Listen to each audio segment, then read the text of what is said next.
Esta es una producción de Grupo Fórmula. Encuentra más contenido como este en radioformula.mx.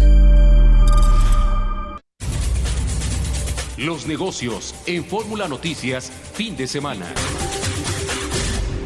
Muchas gracias, Lau, ya lo platicaremos, pero déjeme darle la bienvenida a Mauricio Flores, que nos platicará acerca de los negocios, y ya lo tengo en la línea. Buenos días, Mau, ¿cómo estás? Ay, también te veo. Buenos días, Cintia. ¿Cómo te va? Buenos días. Aquí estamos con los sentimientos de la nación que no escribió Vicente Guerrero, Realmente los sentimientos de la nación fueron producidos por Yolanda Vargas Luché. Hay que recordar que ella, autora de Lágrimas y Risas, Min Pingüín, Orlando y Fabiola, esos sí son sentimientos de la nación, no otras cosas que se dijeron ayer en la visita en el estado de Guerrero. Oye, Cintia, dime, Mau. Hablando de guerreros, pues los mexicanos que están desempleados es un número realmente preocupante. Preocupante porque, mira, nada más en el mes de, entre enero y julio de este año se perdieron cerca de 926,000 empleos, pero lo que es marzo a julio, los datos del Seguro Social que se dieron a conocer apenas el miércoles pasado por la tarde, hablan de 1,026,000 puestos de trabajo.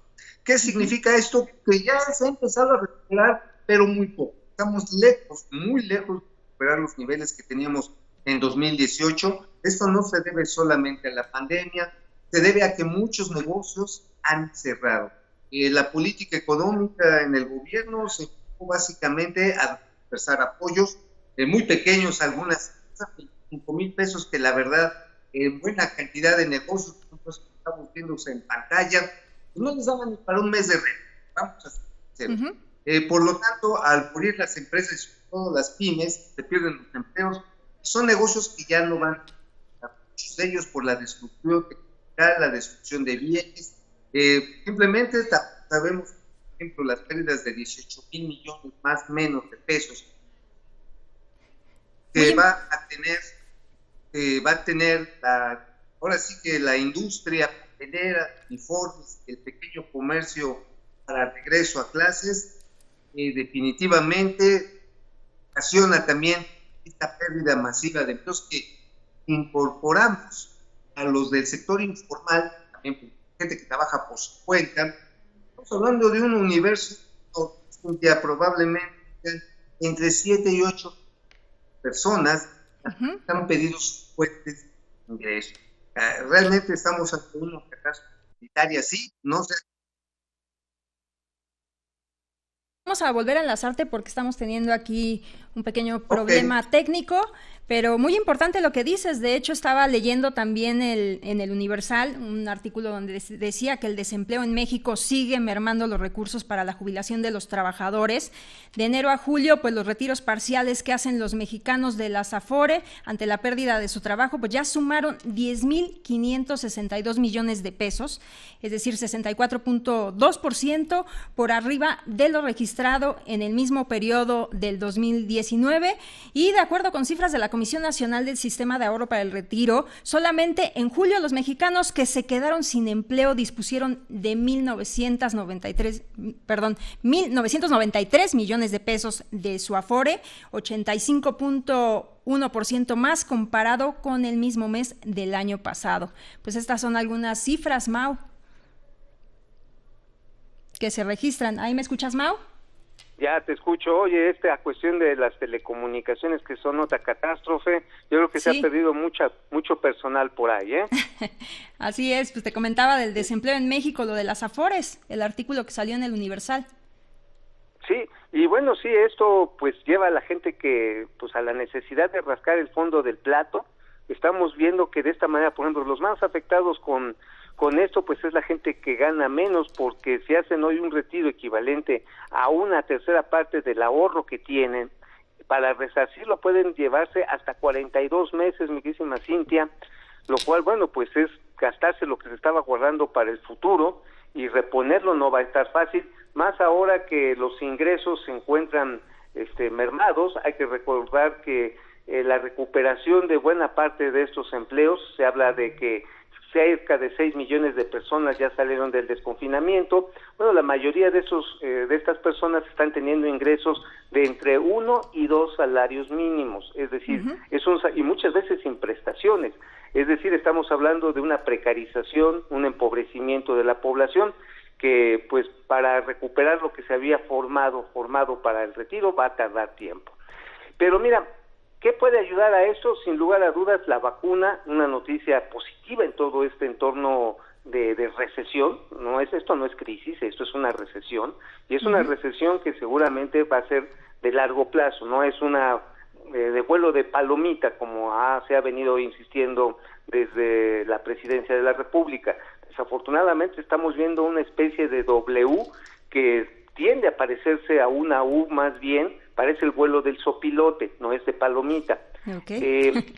Y fíjate que en este sentido, la vacuna hay que ver los factores económicos. Aquí la inversión, quien se la está jugando, pues es la Fundación Carlos Slim. Los gobiernos, como bien lo señaló en su momento el presidente del grupo Insud, que es el dueño de los laboratorios que van a hacer la fabricación de la materia prima allá en Argentina, pues decían, bueno, los gobiernos de Argentina y de México no han puesto nada, O sea, aquí es iniciativa de Fundación Slim, AstraZeneca, colaboración de una empresa mexicana muy exitosa y que realmente vale la pena hacerle el reconocimiento a Diomont, porque ellos se encargan de, pues ahora sí que de hacer la preparación final. Ojo, eso no es como preparar cubas, no es nada más venir y envasarlo, no. Tiene todo un proceso muy, muy meticuloso que se tiene que hacer para elaborar las dosis unitarias, enfrascarlas y luego enviarlas en condiciones óptimas. No es nada sencillo eso. Pero bueno, esto va a ayudar de alguna manera a recuperar la confianza de la gente, sobre todo para moverse, para empezar a desconfinar. Y bueno, pues aquí los gobiernos, su obligación realmente va a ser utilizar el dinero para pagar a tiempo estas vacunas. El gobierno mexicano tiene un subejercicio presupuestal de casi 100,000 millones de pesos, lo cual me parece una locura en estos momentos de recesión, lo cual pues nos debería de llamar a que pues exigir a que se le pague a tiempo a estos laboratorios, pues que están echando toda la carne al asador, mi queridísima Cintia. Pues ya veremos, Mau, qué es lo que pasa con todo este tema.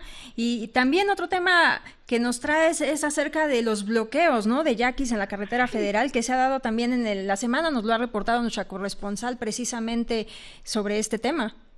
Sí, esto ya se salió de control, digo, y no son todos cuando se habla de los bloqueos yaquis allá en el noreste, en Sonora, no son todos los yaquis. Hay que recordar que los yaquis se dividen en diversos pueblos y tienen sus denominados gobernadores. Este es un grupo específico que está en rebeldía con este grupo de gobernadores. No sabemos qué tanto puede estar coordinado con ellos, pero tienen bloqueadas las vías del tren que corre por allá Ferromex. Tienen bloqueado también el paso carretero de la Panamericana, donde cobran 100 pesos por camión, haciendo larguísimas filas de más de 12 horas.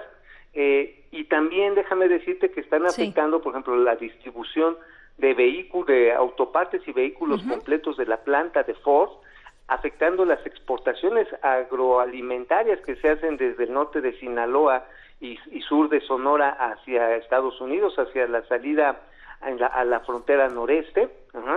Y por otro lado también están ocasionando unos costos elevadísimos para llegar por otras rutas vía tren, y entre ello pues están afectando la entrega de 76,000 libros de texto gratuito que van en tren, y pues bueno, son 1,800 carros de ferrocarril los que hasta el día de ayer estaban varados ahí. Sí, es un impacto fuerte, porque además hay que recordar que están bloqueando el paso de un gasoducto de Innova, al cual el presidente López Obrador prometió que a lo mejor se le iba a desviar. Nada más quiero dar el dato. El promedio, el costo de ducto es cerca de $2 millones promedio, depende del tipo de suelo, los derechos de vía, etcétera, etcétera. Si se desvía 50 kilómetros, van a ser $100 millones adicionales que se le van a tener que meter a este gasoducto para que los pueblos yaquis o ese grupo de pueblos yaquis no no se le esté enojado, y pues la cosa es de dónde va a salir la lana, ¿sí? Porque también quiero dejar una exclusiva interplatanaria, Cintia, pues nada más ni nada menos, pues parece ser que allá en el noreste, en Baja California, pues va a reventar el asunto con Constellation Brands. La negociación entre el gobierno mexicano ya escaló desde las oficinas aquí en México, está haciendo directamente en los Estados Unidos. Hay mucha incordia en el gobierno de Donald Trump frente a la decisión de haber cancelado la planta de Constellation, y parece ser que esto va a terminar en un tribunal del Tratado de Comercio México, Estados Unidos y Canadá, y obviamente una demanda fortísima por parte de Constellation Brands por el daño que se le ocasionó al suspender la planta allá en Baja California, en Mexicali. Imagínate nada más. Así es, todos estos temas pues son de relevancia porque pues hay grandes pérdidas millonarias y entonces hay que ver a qué acuerdo llegan, porque se supone que ya habían llegado a algunos acuerdos, pero pues los bloqueos y estas cosas siguen afectando. Así es, y esto pues pues perdón que lo diga, pero deja en los sentimientos de la nación una enseñanza: bloquea y vencerás. Así es. ¿Qué más, Mau? ¿Qué más nos tienes? Oye, finalmente, fíjate, un tema importantísimo que sucedió con Aeroméxico, un deep financing que le llaman en la jerga legal de allá de los Estados Unidos, que no es otra cosa que un crédito especial para lograr seguir operando durante su proceso de reestructura y reorganización bajo el Chapter 11, que es uno de los capítulos de la ley de bancarrotas en los Estados Unidos, donde se le reconoce que es viable, pero necesita reorganizar sus pagos. Sabemos que todas las aerolíneas, unas más, otras menos, están afectadas por el impacto del coronavirus sobre los viajes, uno de los sectores más afectados. Llegó a caer 92% el tráfico aéreo. Sí, se empieza a recuperar, pero quiero aquí dar algo importante. Este deep financing de $1,000 millones, pues es una carta fuertísima que se está jugando Aeroméxico. De veras, hay que reconocerles la audacia, pero también hay que reconocerles que pues se jugaron el todo por el todo. Tienen 18 meses para pagar estos $1,000 millones y quedaron en garantía. No quiero decir empeñado, pero pues eso así sería una descripción muy clara. Quedaron empeñados lo siguiente: el 100% de las acciones, quedaron empeñados toda la infraestructura, algunos aviones que son propiedad, que no son muchos, propiedad de la aerolínea, y por supuesto también sus slots, es decir, las posiciones donde llegan los aviones de manera irrevocable en el Aeropuerto Internacional de la Ciudad de México, incluyendo sus 2 posiciones en el Aeropuerto John F. Kennedy de Nueva York. O sea, realmente dijeron: ok, dame gasolina, vamos a volar, me va a salir carísima, una tasa de 8% anual, pero pues adelante, necesito este flujo para que las operaciones se incrementen, esperando que en 18 meses podamos pagar nuevamente este crédito. Realmente muy audaz, pero sí se están jugando el todo por el todo. Ojalá que resulte bien, y lo digo en buena onda, no solamente por los trabajadores, sino también lo digo por la conectividad aérea de México con el mundo. Pues ahí está la información, Mauricio, y nos recuerdas la interplanetaria, por favor, para que todos estemos al tanto.